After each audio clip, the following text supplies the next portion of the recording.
Okay, so welcome everybody to the Monday, September 25th Parks and Rec Commission meeting. I'd like to call to order the time, which is 5:31 maybe? 5:31. At this time, we'd like to do roll call. Okay, commissioners, when I say your name, if you can just indicate if you are present. Commissioner Meyer. Present. And Chair Alcorn is excused. Commissioner Coladonato, Present. Commissioner Davis, Present. Commissioner Diaz, Present. Commissioner Finland, Present. Commissioner Meyer, Present. Commissioner Moralia, Present. Commissioner Nagaya, Present. Commissioner Page, Present. and Commissioner Spellman is excused. So all members present with Chair Alcorn and Commissioner Spellman excused. Okay, I'd like to report the posting of agenda. So the agenda for this meeting was posted last Wednesday in accordance with our public meeting posting requirements. Right, so we'd like to make an approval of the minutes for last July 31st of 2023. And we have those copies in front of you as well. So for all members then who were present, with the exception of Commissioner Nagaya. Correct. Anybody want to make a motion? Who was our? Yes. Okay, yes. I didn't hear the first was. Second. Okay, approved. And then let me just roll call the rest of the vote. Oh. Commissioner Meyer, Yes. Commissioner Coladonato, Yes. Commissioner Davis, Yes. Commissioner Diaz, Yes. Commissioner Finland, Yes. Commissioner Meyer, Yes. Commissioner Moralia, Yes. Commissioner Page, Yes. motion carries.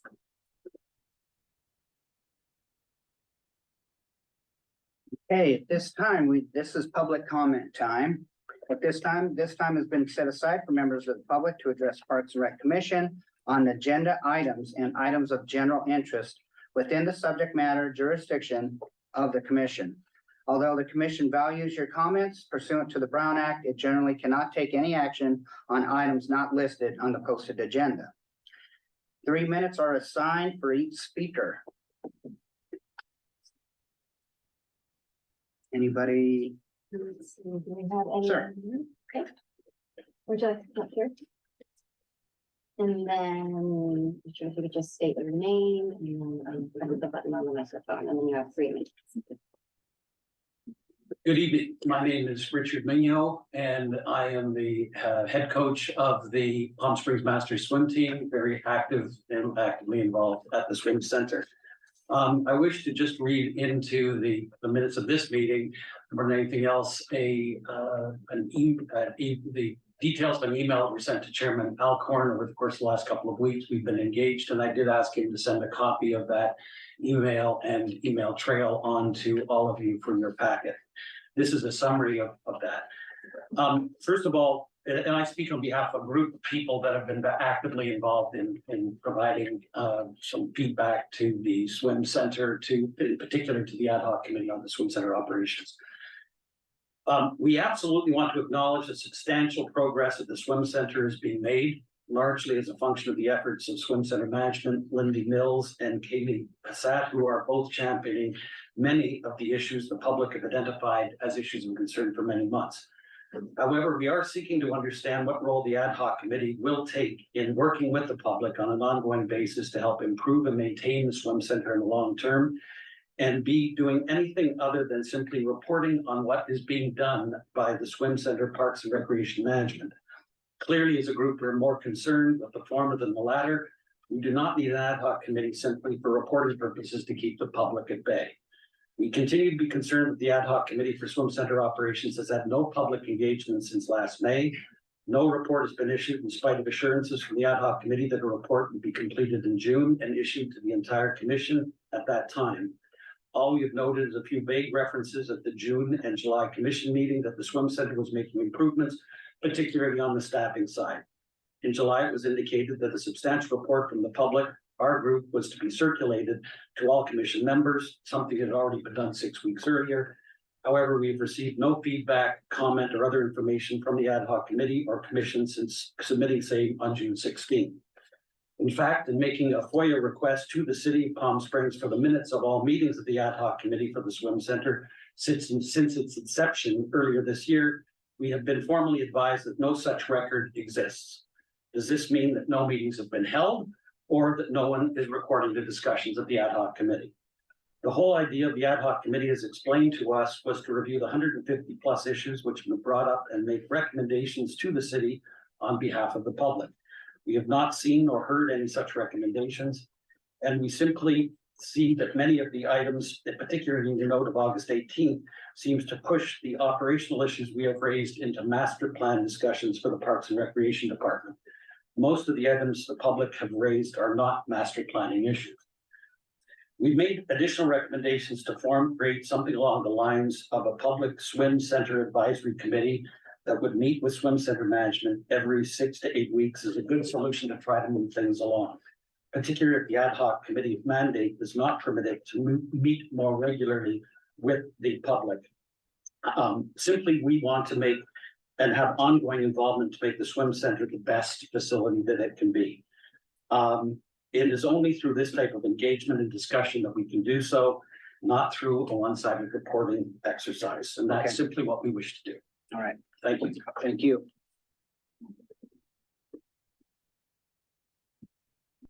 Any other comment? Public comment? And then we'll just check to see if we have anyone on Zoom. So if we have any members joining today, remote via Zoom, if you can just use the raise hand feature so we know that you would like to speak.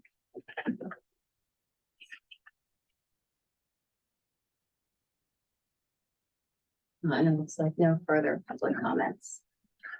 Okay, at this time, we will get with Jerry. I will talk with Jerry, just for the record, and follow up with this and see how we're doing. Okay? Thank you. You're welcome. Thank you.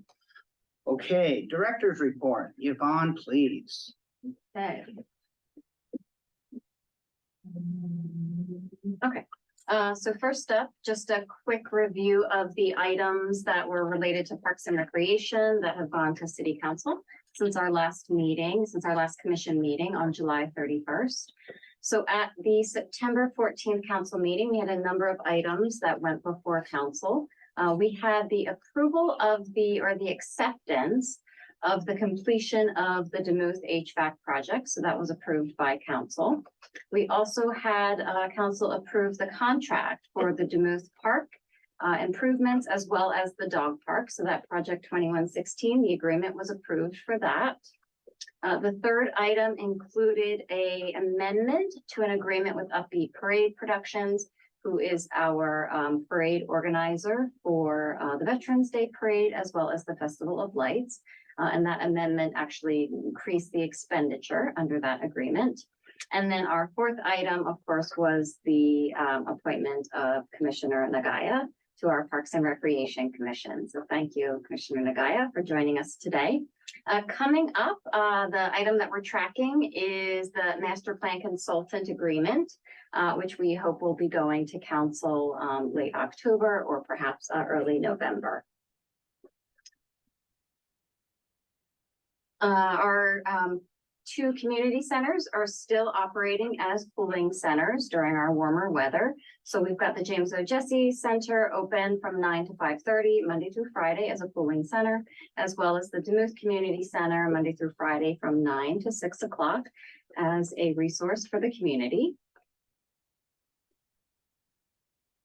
An overview of some of the events that have taken place since our last meeting. At the last meeting, I talked to you a little bit about our summer dive-in kind of movie series for the Swim Center.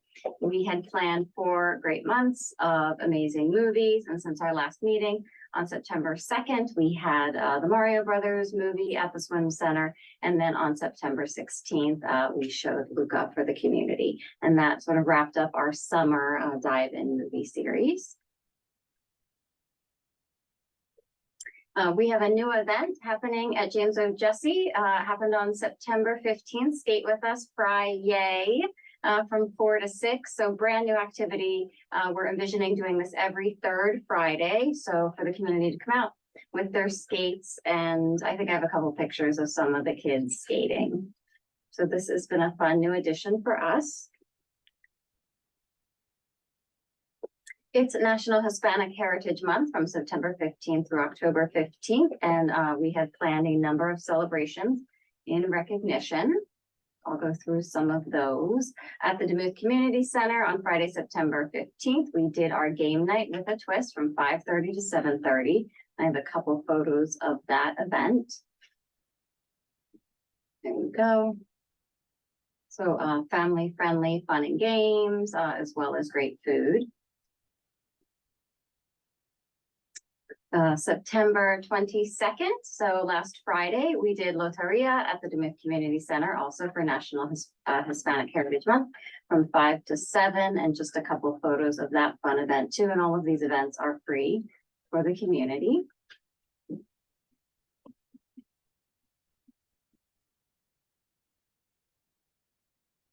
Shifting gears a little bit, it is our annual park overseeding time. So this is sort of the graphic that we look at each year. And we, as the parks get completed, we will turn the blocks to green. So the first two, Cerritos Field as well as Demuth Park, have both been started. So those are in progress right now. Downtown Park actually gets started tomorrow. And then at each meeting, I'll be giving you guys an update on those schedules. Otherwise, we have also provided for you that full schedule of overseeding. Our dog park is the only facility actually that ends up getting locked during overseeding, as we can't have the dogs running on the grass. So I'm just going to review those dates again with you. And I know Commissioner Moralia is going to provide an update on the dog park at the end of the meeting too. So dog park will be closed on November 6th and we will reopen on December 13th. The signage is going on the dog park tomorrow morning to make sure that our community is aware of this temporary closure for the reseeding.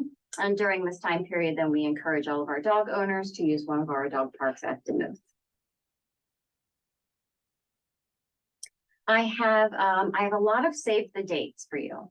And I also have printed flyers on the table over here for you to grab at the end of the meeting, as well as for members of the public to grab as well. But I will just go through some of our upcoming fall events. Our fall season is obviously one of our busiest seasons in Parks and Rec. And later on tonight's agenda, you're also going to get a presentation from our special events manager talking about even our larger citywide special events that will be taking place. But now I'm just going to give you an overview of some of our Parks and Recreation Department produced events to put on your radar. This Friday, if anyone feels like painting, we are having a paint party at the Demuth Community Center from 5 to 7, also in recognition of National Hispanic Heritage Month. And this event, again, is completely free to the public. So please come out if you can.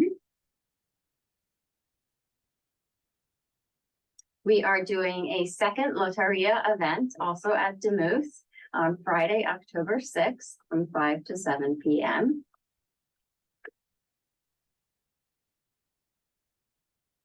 Friday, October 6th, up at James O. Jesse Community Center, we are doing game night from 4 to 6. So for those who like to play games, this is your event. There'll also be face painting and as well as like dominoes and different types of games too. So not just all, what do we call those? I don't know, or not all video games. On Friday, October 13th, we will have our final event in recognition of National Hispanic Heritage Month. This one is a salsa cook-off event that will be like judged by a sort of little jury based on the best tasting salsa. So from 5 to 6:30, if you want to come out, join us at the Demuth Community Center on Friday, October 13th, completely free to the public. And you'll have plenty of opportunities to taste a variety of amazing salsas. Also on Friday the 13th, this one's kind of fun because it's Friday the 13th. We've got our movie in the park, Hocus Pocus 2 at Sunrise Park. It'll be starting around dusk or around 6 o'clock p.m. Again, completely free to the public.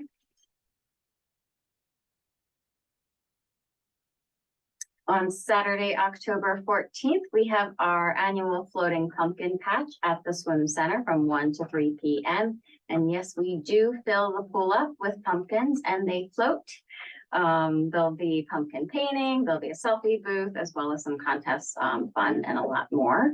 And then later on tonight's presentation, obviously, you're going to get additional updates on some of the things that are happening at the swim center. But this is a fun annual event that we do.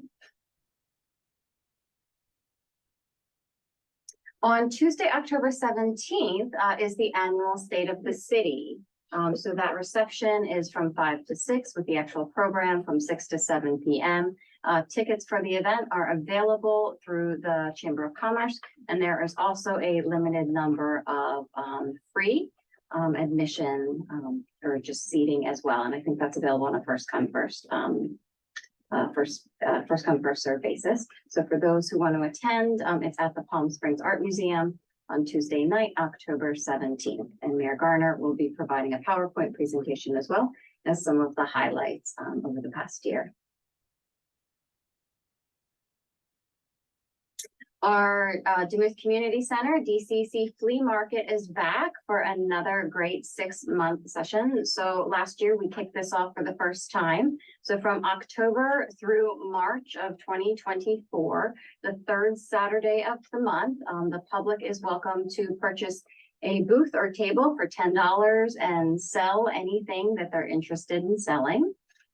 So this was widely popular last year. It'll be from 8 to 12, again, third Saturday of the month, outside of the Duluth Community Center.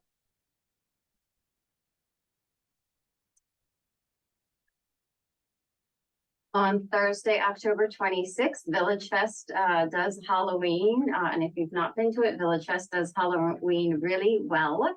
So make sure you swing by to see some of the spooky activities happening there. On Saturday, October 28th at Sunrise Park, we are having a Festival of Frights. It's kind of like a trick or treat event for the community. So from 6 to 8 p.m., come out to Sunrise Park. And again, all of these flyers are on the table over to my left. On actual Halloween day, Tuesday, October 31st, at the James O. Jesse Center, we are doing our annual Halloween Carnival and Haunted House from 4 to 7 p.m.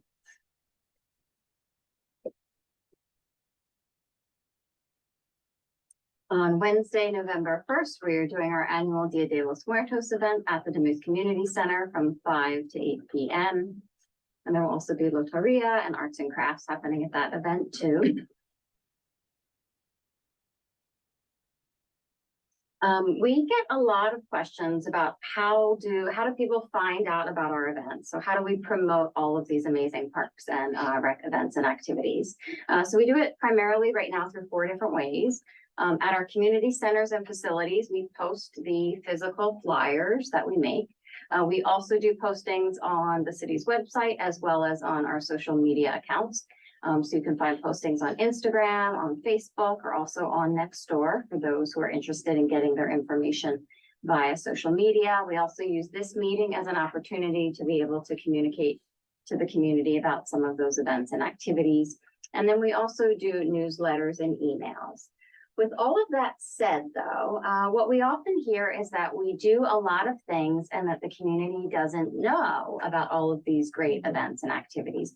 And we do recognize that, and we're trying to figure out additional ways and better ways to promote all of the programs that we do that are available to the public, as well as all of these special events. So we will continue to refine and come up with additional ways to get the word out. And if you guys have ideas too on that, we would appreciate that feedback. Do you want us to just send you emails with ideas or? Well, that'd be great. You know, if anyone has any even ideas that you want to mention right now, that's fine too. Otherwise, you know, this is what we're currently doing, and we know it's not enough. Because we know there's a lot of events taking place, and after the event happens, we hear feedback that people didn't know that the event was happening. And we want as many people as possible to really enjoy all of these great things. Do you utilize 1PS as part of your distribution? We do, and we sometimes present at the 1PS Okay. meetings as well, but I think there's still more that we can do there. We're talking a little bit about whether or not we should create like a program guide, even if that's electronic as opposed to printed, just sort of, one way that maybe we can have a look ahead, a month ahead or something like that. That has all of the classes that people can take as well as some of those special events. Flyers at the grocery stores. We are not doing that right Right. now. I mean, everybody buys groceries. Mhm. Yeah, I don't use social media, so, Right, that's why. I'm and I saying a don't lot of people dig don't. through. Yeah, Emails. like if I have, for me, I'm a flyer person, right? If you stick that in front of me, and then that's the way that I'll spread the word as well. There's that, and then, the schools, of course, if you Mhm. push it to my, if I have them, I'll share them with my school, make announcements. And I would assume the other schools in the area, would be willing to at least post it on parent, we're now using something called Parent Square, but to kind of help advertise. Okay, perfect. Okay, thank you. Let's see, what more? Hiring, I always like to talk a little bit about where we're at on hiring. So last week we worked with HR and we got 2 additional offers out for 2 new lifeguards.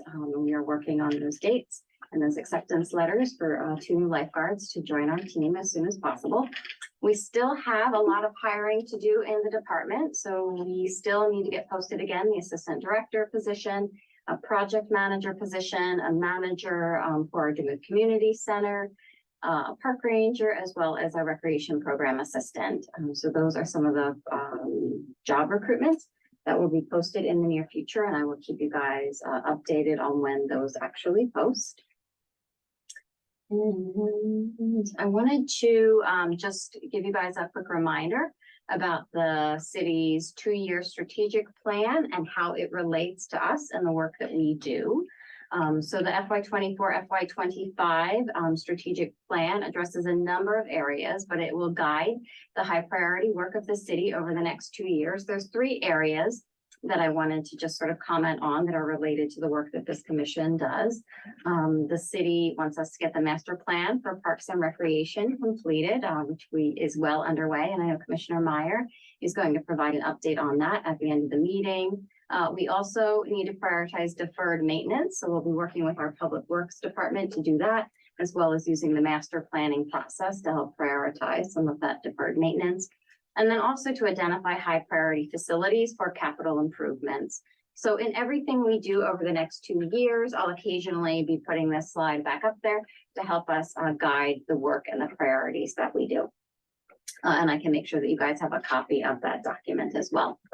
And I think that wraps up my director's report for this evening.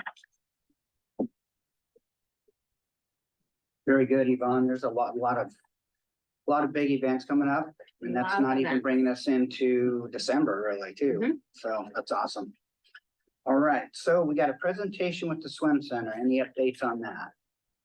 So for tonight's presentation, we wanted to just sort of give an overview of some of the activities that have been happening at the swim center. And more importantly, we wanted to welcome and introduce our new aquatics manager, of course, who is sitting right to my side, Kaylee Passat, who is going to do the informational presentation for you tonight. And then I'm just gonna click here and then just give us 1 second to make sure we are good with our PowerPoint. Thank you. Thank you for the opportunity to meet with the Parks and Rec Commission tonight. I'm very excited to share our vision with everybody. I have been with the city for almost 3 months now. I'm very excited to work with the commission and the community in all areas from staffing and operations to the facility itself. So first up, here's a glimpse of our org structure. The aquatics manager position was approved by city council to help manage our swim center in a similar fashion to how we manage our other facilities. Next up, we've got our aquatic supervisor position filled by the fabulous Lindy Mills. Earlier in the year, we were able to fill our lead lifeguard position with an internal candidate. Special thanks to Yvonne for filling in our commission on where we're at with our latest hiring round and the number of full-time and part-time lifeguards that we've got currently on staff. So some of my initial goals I've got outlined here. Increasing diversity in our programming and activities. I'll talk more about each one of these points as we move along through the presentation. Increasing communication, improving the user experience at the swim center. And then completing incremental site enhancements. We've got several avenues to communicate and share info. I utilize our email most often, and this is our primary way for myself to reach anybody who has opted in. If email is not your thing, don't worry. I've got you covered several other ways. All right, here's an example of a communication that you or maybe one of our patrons might have received recently. What I've found so far is email has been a really good communication tool for the swim center. Because we are outdoors, we can have things that impact us at a moment's notice, whether it's air quality or weather or whatever that's rolling in. So it's really nice to have people that have opted into that email and to be able to blast out the information that they're searching for. All right, another great way is to head to our Parks and Rec site within the City of Palm Springs website. So you'll find us, we got to navigate through a couple tabs here, but you'll find us by heading to palmspringsca.gov, head to the government tab at the top, then select Parks and Rec from the drop-down menu. On the left, you'll select facilities and finally landing on the swim center page. Some of the things you can find are updates, our hours of operation, and our holiday schedule. For my social media inclined friends, you can also find us on Instagram and Facebook. We're at Palm Springs Parks and Rec, one word all together, no caps. All right, currently we're open Monday through Saturday from 7 a.m. to 3 p.m. Open to the public, I apologize. Monday through Saturday, 7 a.m. to 3 p.m. And then on Sundays from 8 a.m. to 3 p.m. And starting next Monday. Yay, we're starting our seasonal swim hours, which are going to be Monday through Saturday, 6 a.m. to 3 p.m. So we're trying to get our early birds in there. Give people an opportunity to use the pool maybe before they go to work or, you know, before the rush of the day starts.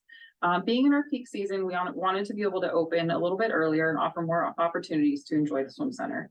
Sunday hours are going to remain the same for now, 8 a.m. to 3 p.m. All right, how do I build a programming schedule for our public pool? Being here 3 months now, I have observed and listened.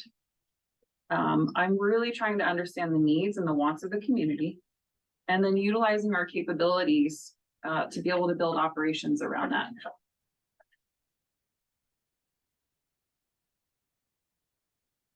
All right, how to build an inclusive schedule for a public pool. One of the things that I was thinking about was how to build an inclusive schedule for our public pool. This includes lap swimming, teams, maintenance, rentals, rec swimming, events, lessons, and finally classes. These are all things that I think about when I'm building a program for our Palm Springs Swim Center. Maintaining balance, but also making sure that we're addressing the needs and wants of our community. Currently, our facility is mostly utilized by our lap swimmers and then the various teams that we have joining us there. I want to touch on our lane configuration. So since lap swimming is such a big part of our daily activities at the swim center, I want to walk you through what we've got lined up. Monday through Saturday, we're set up for short course, which is 25 yards. So swimming the width of the pool. Starting October 2nd, hours are going to be changing to 6 a.m. to 3 p.m. And we're going to be doing our short course Monday through Saturday. On Sundays, starting October 8th, we're going to be doing long course. So we're switching our lane configuration to be swimming the length of the pool. And each one of those lanes is going to be 50 meters.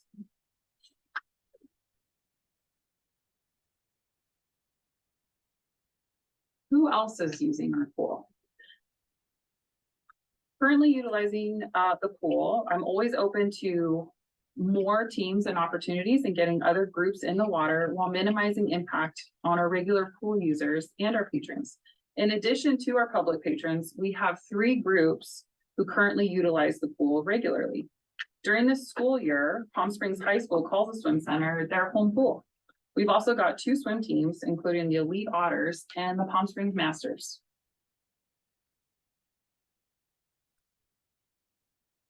Opportunities to expand our programs. I've also been thinking a lot about our areas of opportunities to expand into, and I've identified 4 which I believe will have an immediate and positive impact on our community.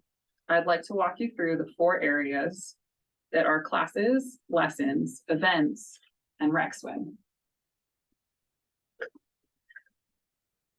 Opportunity area number 1, classes. Currently, we offer a wonderful adult shallow water aerobics class. This is held weekly on Mondays, Wednesdays, and Fridays from 10 a.m. to 11 a.m. $5 a class, and this is offered all year round. I'm in the process of sourcing a deep water aerobics instructor. We don't currently offer that at the pool, and I think that that would be really fun. And it's something a little more challenging than you'll find in shallow water. So keep your fingers crossed for me because I need that instructor. All right, opportunity area number 2, lessons. Sharing my love of the water with my community is something that brings so much joy to my heart. We're about to start the process of getting our staff trained with the American Red Cross so that we can offer swim lessons to all ages. I'm hoping to fully implement this vision by the start of the summer of 2024.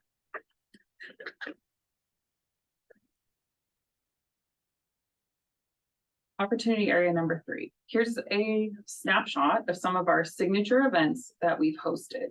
We did our 4th of July fireworks, our summer dive-in move series, and upcoming is our floating pumpkin patch. And while I think we do this really well in the summer and kind of leading into fall, this is an area that we can definitely do more for our community and our families. So I'm trying to really sink my teeth into opportunities at the pool in the cooler months. What are some ways that we can still do something fun in and around the water? Number 4, we've got lots of opportunities to be able to beef up our rec swim activities. Currently, our summer camp is our primary activity that incorporates rec swim into it. It only lasts for about 7 to 8 weeks at a time. And so that leaves us many weeks where we can really try to figure out something fun to offer for our community in the area of rec swim, or recreational swimming. Additionally, I hope to be able to add an inflatable obstacle course for kiddos of all ages. I've already seen this implemented at many different aquatic facilities across the country, and it's always a hit, and it can be really successful for the pool and the community. I think with the inflatable specifically, this leaves a really fun opportunity for families. We're not really speaking to the families in the capacity that I would love to. Right now, we're kind of locked into our lap swimming and our team usage. And so speaking to this opportunity area of recreational swimming, I think this could be a really good way to expand into that. I'm also exploring various lane configurations that meet the goal of accommodating various activities in the pool simultaneously. So just to kind of paint a picture for you, think about on a Saturday, currently we're all just set up for lanes, right? So maybe we leave some of those lanes in the middle of the pool. We open up our big area in the shallow area, and then we're able to open up a bigger area in the deep end as well. So we can do jumping off the diving board, lap swimming, and, you know, the kiddos or whomever is splashing in the shallow end of the pool. So I'm really trying to look at how our community is using the pool and hopefully inject some more recreational swimming. Site improvements. So shifting gears, site improvements are important, and I'm thinking of ways to enhance our facility, both short-term and long-term. As you remember, in the spring, staff brought in Adirondack chairs and tables, and those have been really popular with our patrons. I love looking out of my office at the pool and seeing people gather and talk, and they're addressing each other on a first name basis. And I think it's really special that we were able to help create these areas where people can connect. And it's been really fun coming in over the last couple of months and watching people who are not only connecting with each other, but sharing my love of the pool too.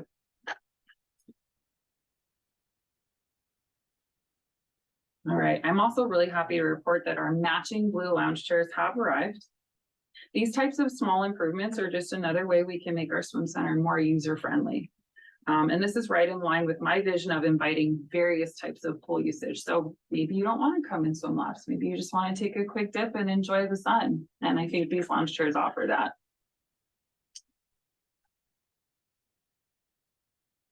While small things can have a big impact, the city is working on larger capital projects to address our swim center's restrooms, locker rooms, fencing, as well as ADA access. This project is currently in the design phase. Another community outreach meeting will be scheduled for later this fall. So keep an eye on that.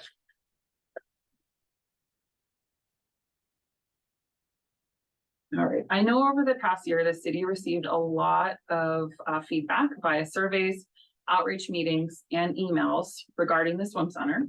And I want to walk through our accomplishments in 4 areas that were touched on.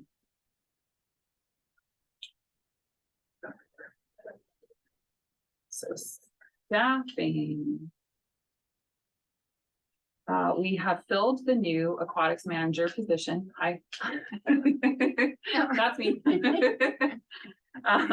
We have successfully filled our vacant lifeguard positions. As Yvonne had mentioned earlier, 2 offers went out for full-time positions for lifeguards. So I'm really excited about that and looking forward to getting them on board. Another thing that I was really happy to learn as I was joining the team is that our city has a really competitive lifeguarding wage, and that's not evident fully across the country. And so I'm really happy to be a part of the city that took that seriously. As a lifeguard myself, I appreciate that. And I'm also working to design shift schedules that have 3 lifeguards during our operational hours. And having those 3 lifeguards on during their shift allows them to have a proper rotation, to be able to get the proper rest that they need, and then to be able to help in other areas, whether it's maintenance or cashier or whatever they need, first aid perhaps, or assisting their lifeguard. It's just a really solid number that helps give a strong foundation for our day. So because of our staffing moving forward, I'm very excited that we can have 3 lifeguards at a time now. All right. Operations. We're keeping our skills sharp by holding monthly drills and in-service trainings. Last month, we practiced our spine boarding. So we had lifeguards get in the water with our backboards and practice strapping each other on the right way, and being able to get the verbiage out to talk to your partner and walk through what a potential rescue or use of that board might look like. As mentioned before, we are extending our operating hours during peak season, which for us, we're going to label October to April. And we're also doing better in monitoring our pool temps and making sure that it will be adjusted seasonally. We're already starting to get questions and comments pour in. So we're checking it multiple times throughout the day. And then we're also posting it on our front window where everybody can come and check in so that they know exactly what they're up against for the day.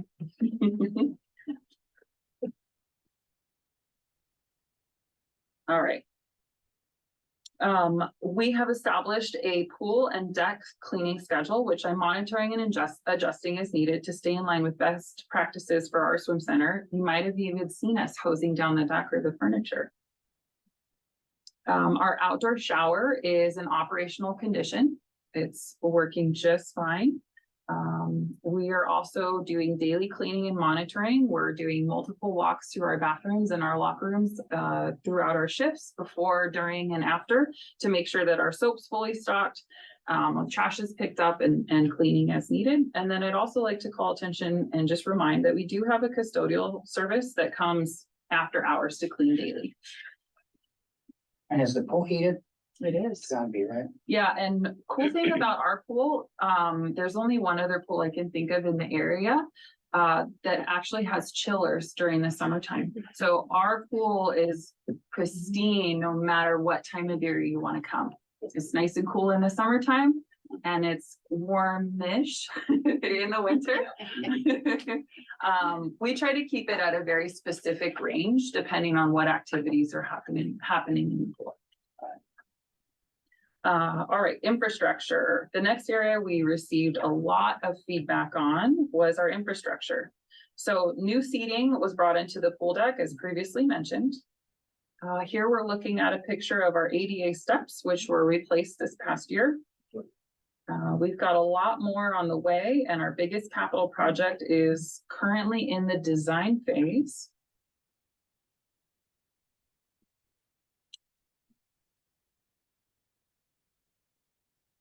The community has asked for us to explore new programming and to expand our offerings. So I've touched a little bit on that already.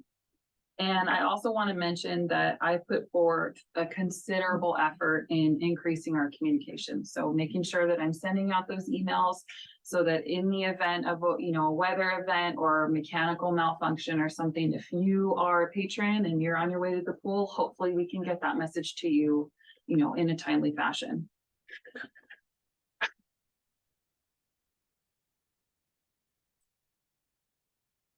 All right, here's what's next. We've got our community outreach meeting that's going to be announced with a date later this fall. We've got additional site furnishings and seatings. I'm currently exploring this idea more, but I think it's going to be easier to address once I've locked down what kind of programming that we've got.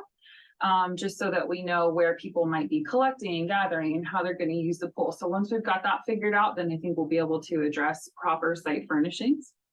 And just again, touching on more classes. So swim lessons, water aerobics, if anybody's got any ideas, I'd love to hear them and, send the public to me if they've got ideas. I want to hear about what they're interested in as well. Lastly, I want to take just a moment to thank you for giving me the opportunity to share and explore my ideas for improving the swim center. And I look forward to working with you all more in the future. Thank you. Thank you.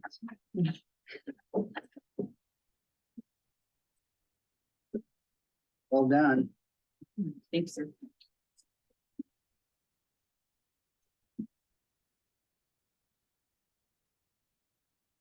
Okay, special events.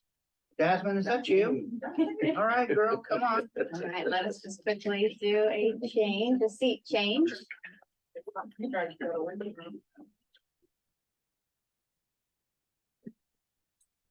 The pool was fun. I do all the really, really fun stuff in the department. Yes, you do. It's that one there. Forward. Yeah, I can click it if you want. Or Oh, just of course. Thank you for having me. My name is Jasmine Wades. I have worked with the city for going on 18 years, I think. Mhm. I started when I was 10, so that worked out for me. But I've always worked in the Department of Parks and Recreation. I've held a variety of different roles, but currently I serve as the special events manager. So I do all the really, really fun stuff. Our department does fun stuff, but I do all the really, really fun stuff. So yeah, so I'm excited to kind of talk a little bit about some of the stuff we do. Yvonne presented some of the kind of community service events that we do, which we've, over the past 5-ish years, we've really tried to increase. A lot of what I do specifically has to do with tourism and bringing in tourism dollars so that we can continue to do all the free community events that we do. So let's see. These are my favorite people right here. It is the special events planning team. So I work with an amazing group of people who basically make all of the magic of special events happen. It's comprised of a large array of departments within the city, as well as some additional agencies outside of the city. So we have like Sunline Transit who attends our meetings, because we have to consider all the things when you do road closures and detours and how we're gonna move people on public transit around. We have Riverside County Health who sits with us, and we talk about how to make sure that, you know, we're providing all the appropriate equipment for food service at public events. We have ABC, Department of Alcohol and Beverage Control. So any of that has alcohol, we make sure we have all the appropriate licensing and that we're enforcing as we should be. We have the convention center who attends with us, because a lot of the work that we do does impact them, and some of the stuff that they do impacts us. So just to ensure we have collective communication across multiple jurisdictions as well as within the city, we have a pretty diverse team that meets weekly, and any event that you see in the city that happens goes before this group of people. We meet weekly. Some events like Palm Springs Pride comes multiple times as we work through their permitting of that event. And then some of our smaller scale events will just come once or twice.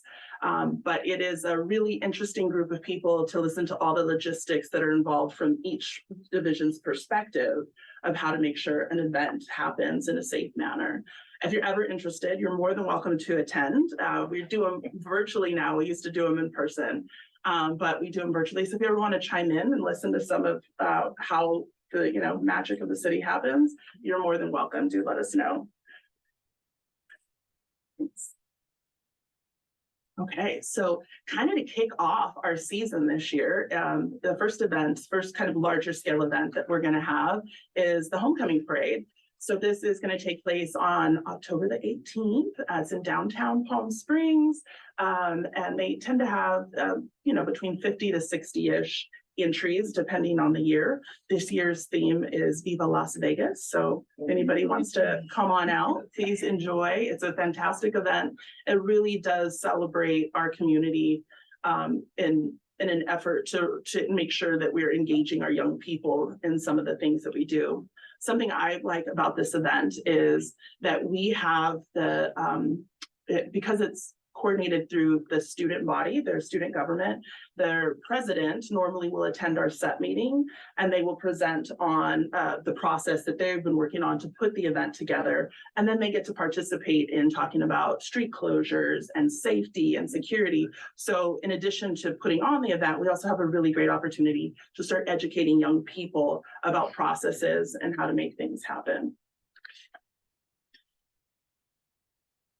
So the Desert AIDS Walk this year has kind of rebranded a bit.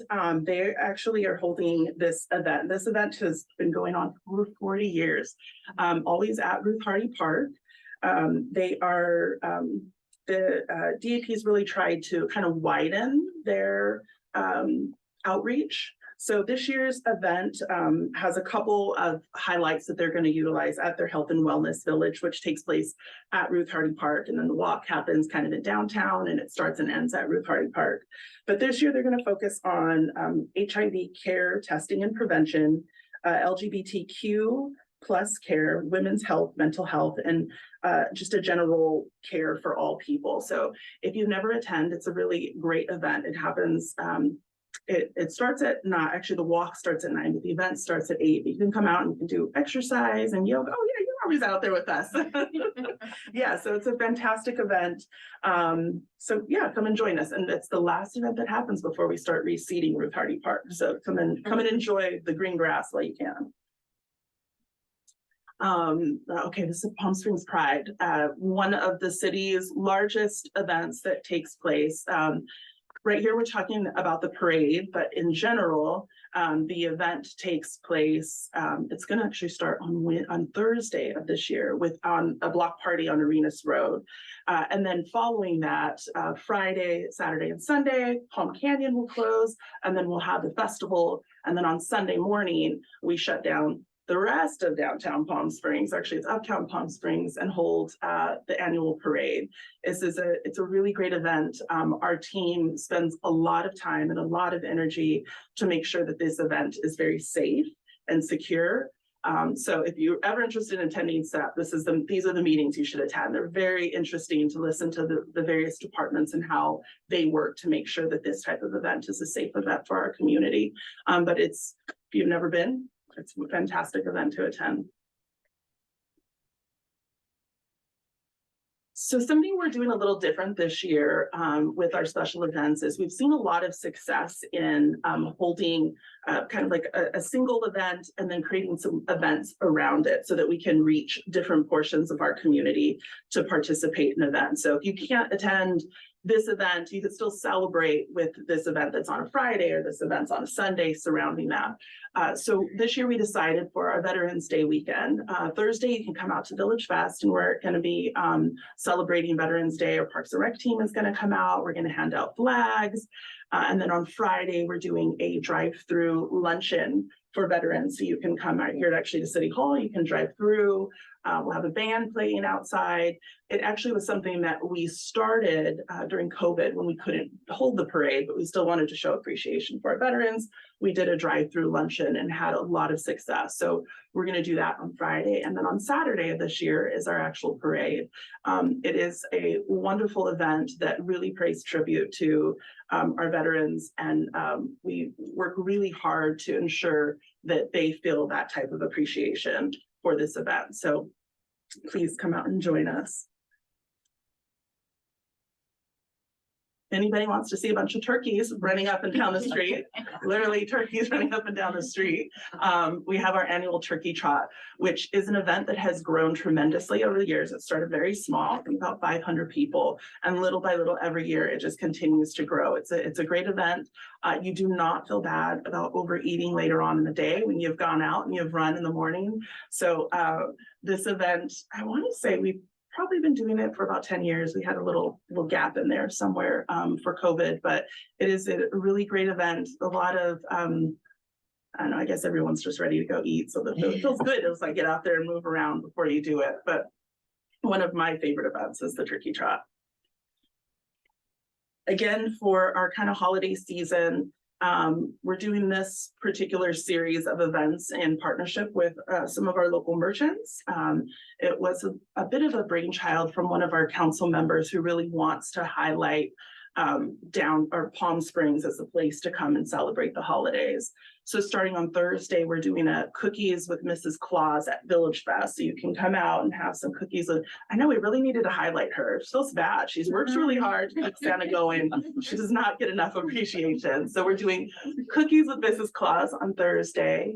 And then on Friday is our annual tree lighting ceremony at Francis Stevens Park. And Saturday is our Festival Lights Parade. And then on Sunday in the downtown park, we're gonna, you can have your last chance with Santa. You can come and visit him in the downtown park.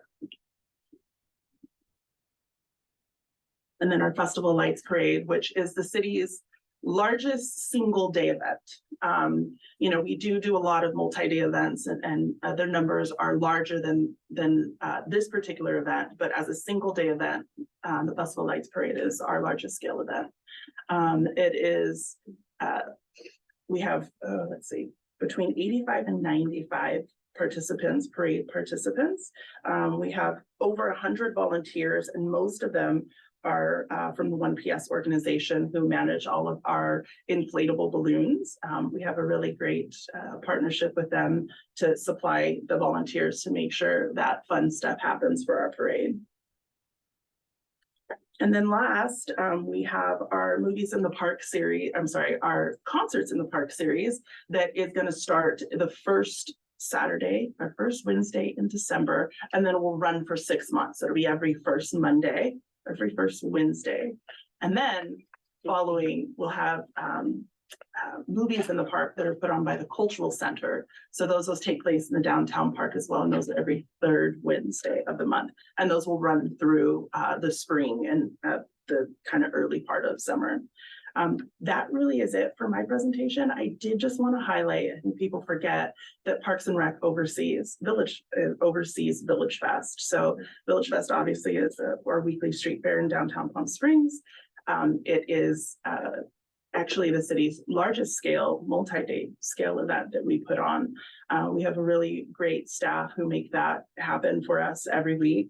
And in addition to that, we've worked with our Parks and Rec staff to try and provide kind of family-friendly games out at the event. I know something that the Village Fest Commission struggles a little bit with is making sure that it's a well-rounded event and that we have the ability to reach young people and families. So something that we've been working with our kind of youth programs team is to come out and actually do programming and encourage families to kind of come out to the event as well. So that's something that we're working on. And you highlighted our Halloween event, which is a fantastic event. It is a family friendly. I think parents have really over the years decided this is a really safe space to take your kids trick or treating. We work with the merchants, they provide candy in the storefronts. Our vendors provide candy, and then we do a really fun festival on the street as well. So come out and enjoy. That's all I got. Thank you. Thank you. Great work, Jasmine. Yeah. Okay, so ad hoc and commissioner updates.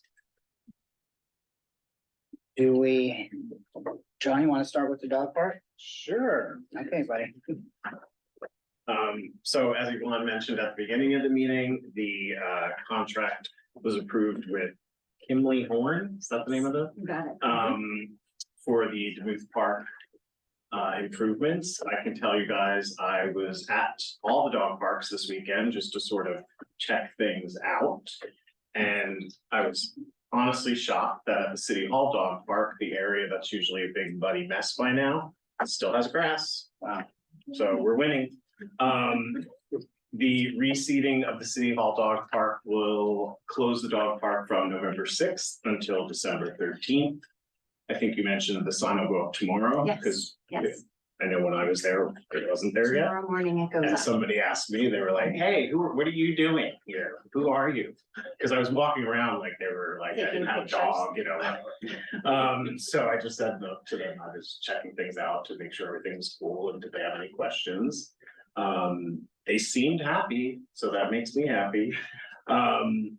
The kickoff meeting will be soon, and then we'll have sort of what the timeline is for the improvements to both dog parks at Duluth. If you guys don't know where the small dog park is in Duluth, if you go past the large dog park and go all the way down that street, you sort of end and there's like a ball field here and a ball field here. If you walk past the ball fields, it's a fenced in area. There's no signage or anything yet, but there is a space and it is a double gate and everything, so you can bring your dog and just let it run. Do we have, what kind of turf's on the bottom of that? It's right now, it's just dirt. Kind of just dirt, right? So not like the large dog park, which Kinda does like have some sand. DG, Sand, it's okay. just sand Got right now. Which the large dog park, of course, needs some more DG again, but those are improvements to come.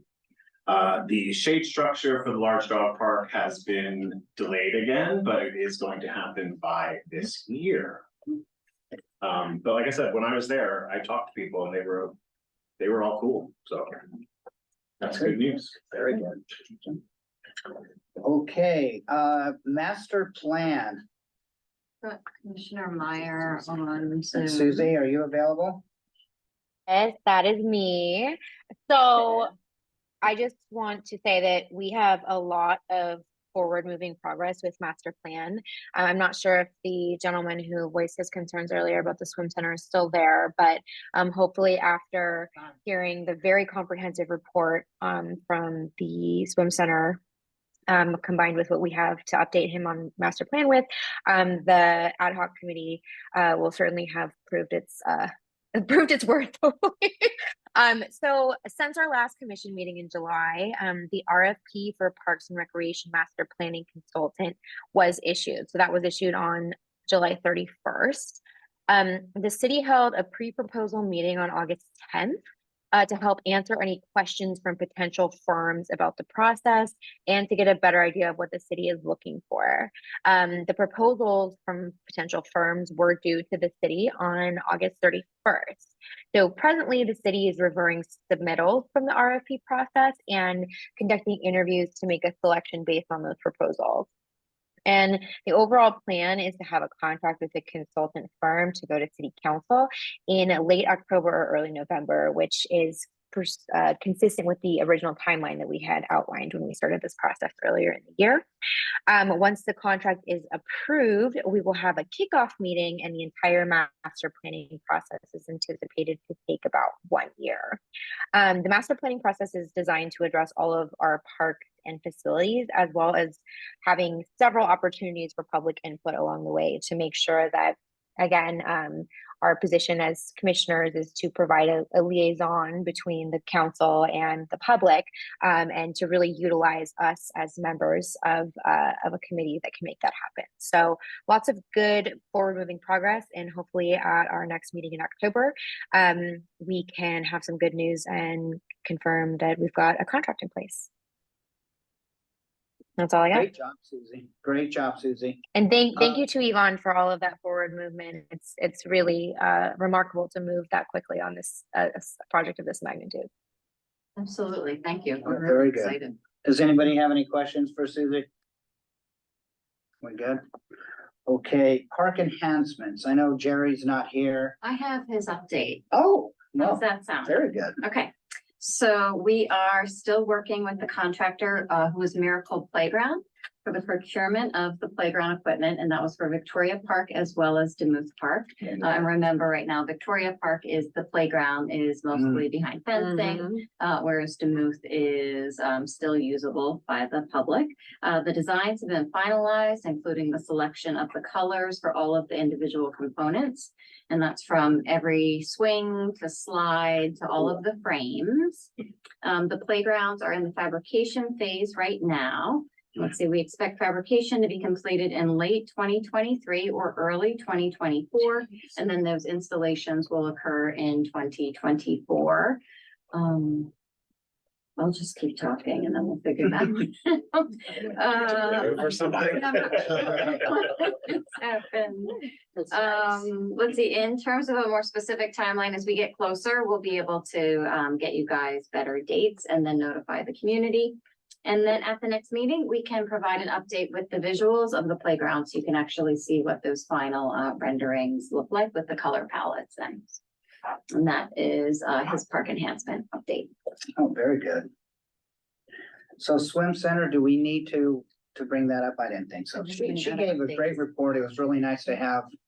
I think she probably answered some of his questions that he was thinking about too, because he's taking pictures and looking, and that's very good. Perfect. That's good. Pickleball. Commissioner Michael? Oh, my goodness. This has been an exciting and watershed year for the pickleball at our committee. And we've made tremendous progress at the mid-year point with regard to pickleball. And that progress was, an RFP went out and a company was chosen. That will be the aforementioned Unicorn. They're going to be spearheading the design aspects of this project. We've had the opportunity to meet and confer with them on numerous occasions. And the ad hoc committee met with them via Zoom in recent weeks. And they presented, Kimberly Harsh said their proposals for what they envision for expansion over at Duluth for the pickleball courts. And we had our experienced ad hoc committee members who shared their thoughts and their insights where they like to see the project go in moving forward. So it's very much exciting times. We are pretty much on schedule for what we're looking to do over there. And as I said, our previous meetings, I think this will be fantastic opportunity for the city of Palm Springs in that it's really been a hub of activities we all know in recent years for the Florida pickleball, which has grown exponentially nationwide. But I think that it'll really put us on the map once we get these courts up and running and set up and the finer design aspects put into play. It'll really put us on the map and I can just prevent really good things to come in the future. So meetings have been taking place, designs have been drawn up, and members have offered their feedback. And we're keeping in constant contact with regard to the process. It's moving forward, and I'm very excited to share all these things with you today. Great work, Michael. Good job. Thank you. I was on that commission for a while, so was Jody, and it was intense, but good job. Can I Commissioner ask, Jody? can I ask you a question? Sure. Do we have a timeline as to, I'm now, everything takes so much time. But you said that the designing, they're working on the design. So do you have any projected timeline as to when they're gonna actually start working or? We're hoping heading toward the latter part of this year, and really if we can adhere to the timeline, we're looking for completion going into the latter part of 2024. So we're really, honestly, we're on schedule, and I'm very pleased and happy to see that. And I'll keep everyone informed as far as projects progress, but that's what we're looking at. So it's coming along, it is happening, we're very excited, and everyone else is as well. That's, can I ask another question? Oh, of course, go ahead. Sure. You have to reel me back in. And so then go back over to you about the Victoria Park, that's been closed for so long. Is there any way we can speed that up? Is there any way we can try to get those people access to that park and that Yeah. equipment? Yeah, absolutely. I mean, as soon as all of the playground equipment is fabricated and shipped to us, we will be completing those improvements at Victoria. And while they're working on both right now, we will absolutely make sure that Victoria gets done first so that the community can start using that park again, because it has been quite a while. And that's a widely used park by families in that area, and I just feel it's a disservice that it's taking this long to get that open and get them, even if parts of it can get open and then they keep some of it cordoned off, but with the weather, the temperatures coming down, they're gonna wanna get out of their places and be outside, so that's a concern. Thank you. Okay, at this time, let's start with Mr. Davis. Commissioner Davis, do you have any comment, anything you want to say?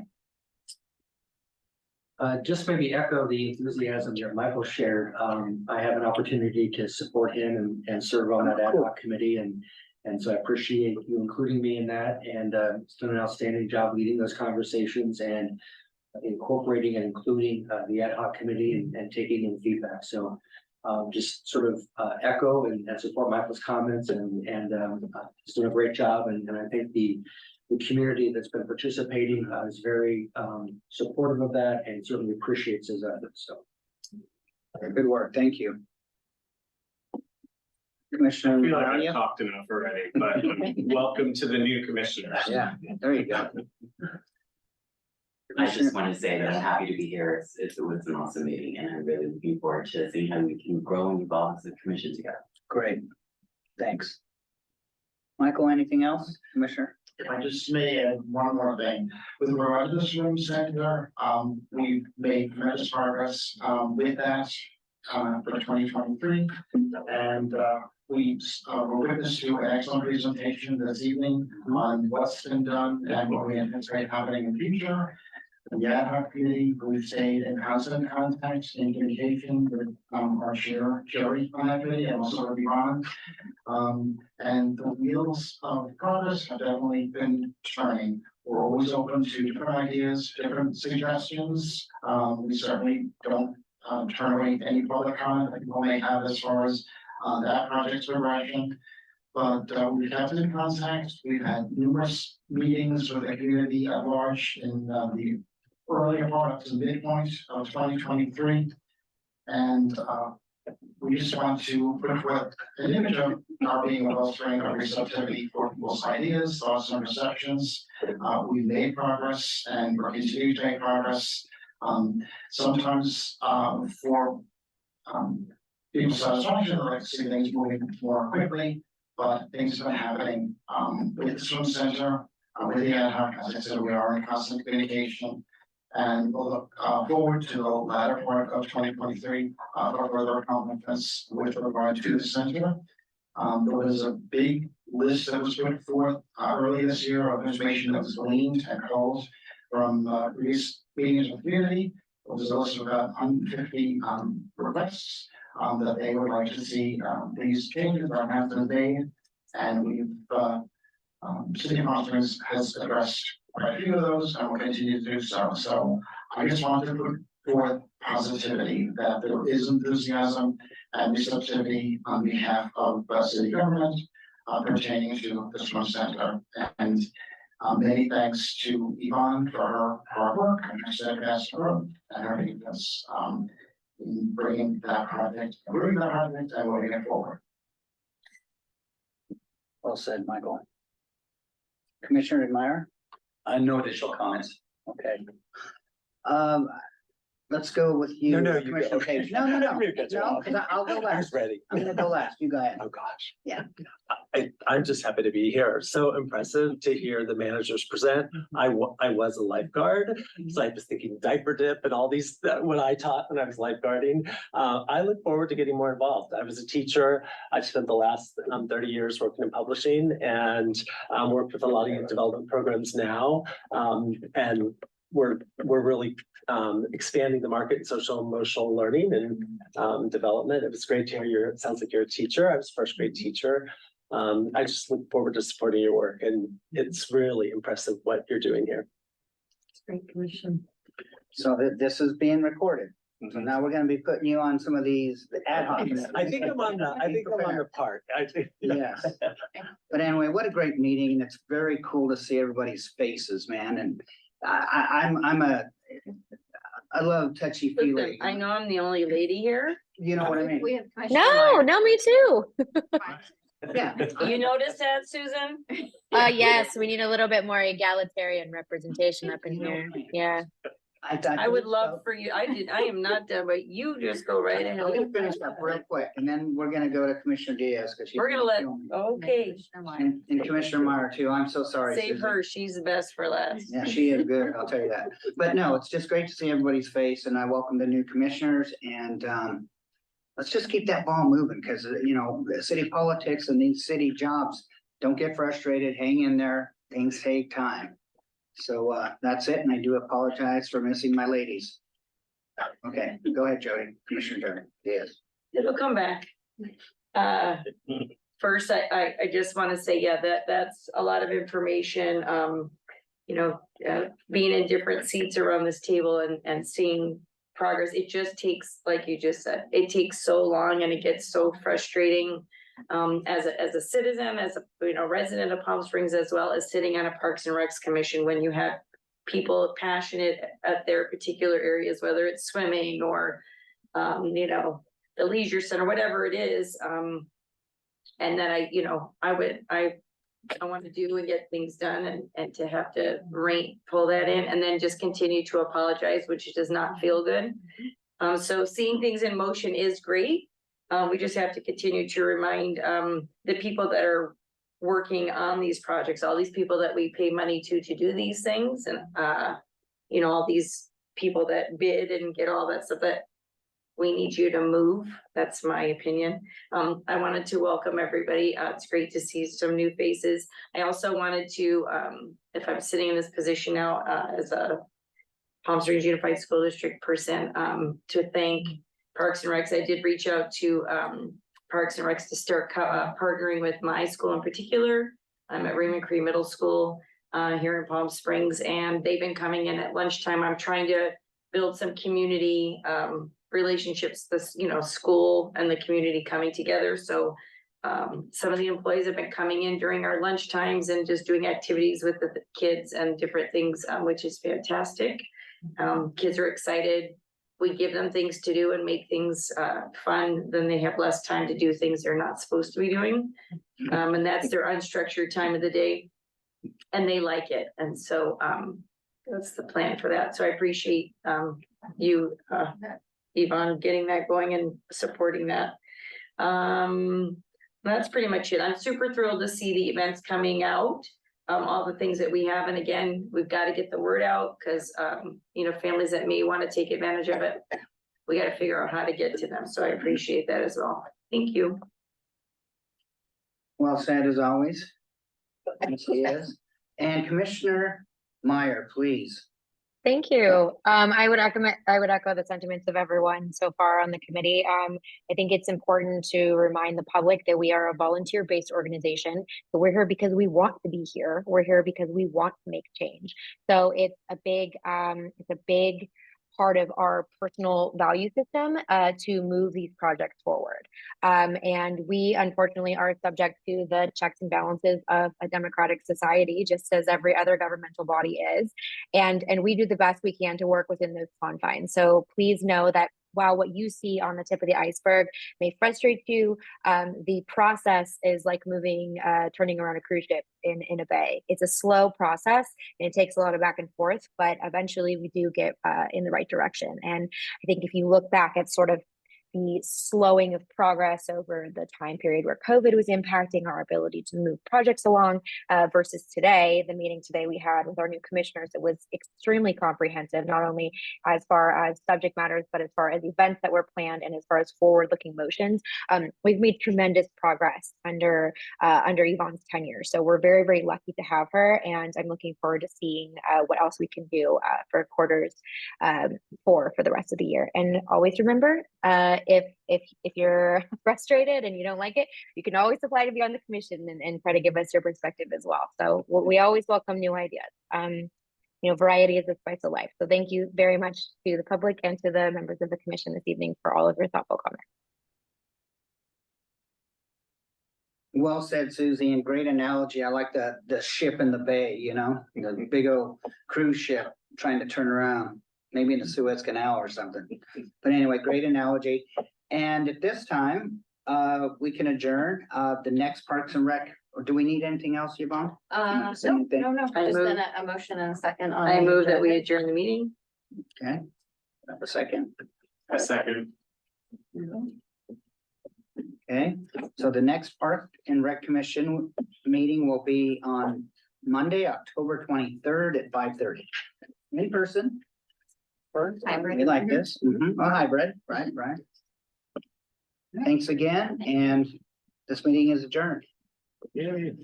Thank you. Thank you.